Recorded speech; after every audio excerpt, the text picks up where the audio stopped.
प्यार के नाम पलट गईनी, संभल न पैनी टूट गईनी।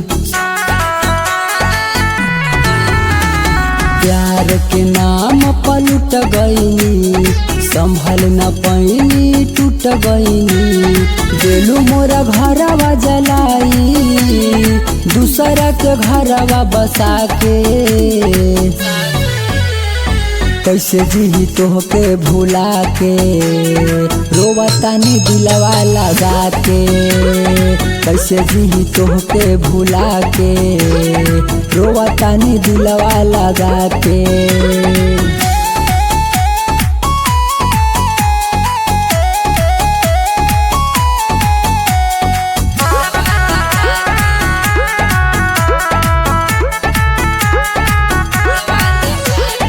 होश न खबर बाई तन में, गईलू बदल एक क्षण में। कैसे उहमा से तोहके निकाली, रहेलू बसल धड़कन में।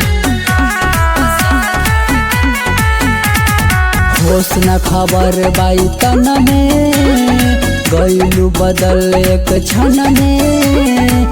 कैसे उहमा से तोहके निकाली, रहेलू बसल धड़कन में।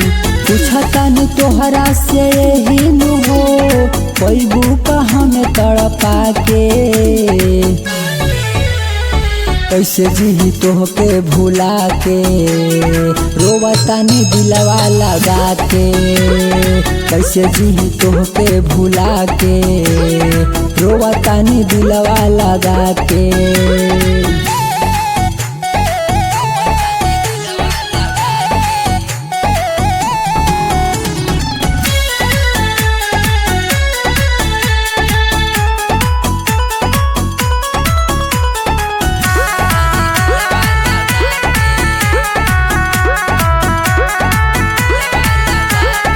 रोजो रोजो गम लेके जी, फाटल कर जवा के सीही। विजय बेताबी कहेला तोहके, कवन आशीर्वाद दीही।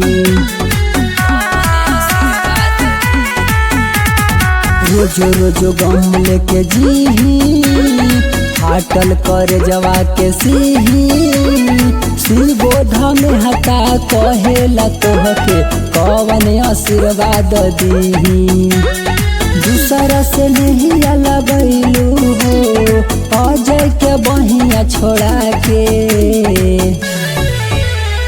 कैसे जी तोहके भुला के, रोवतानी दिलवा लगा के।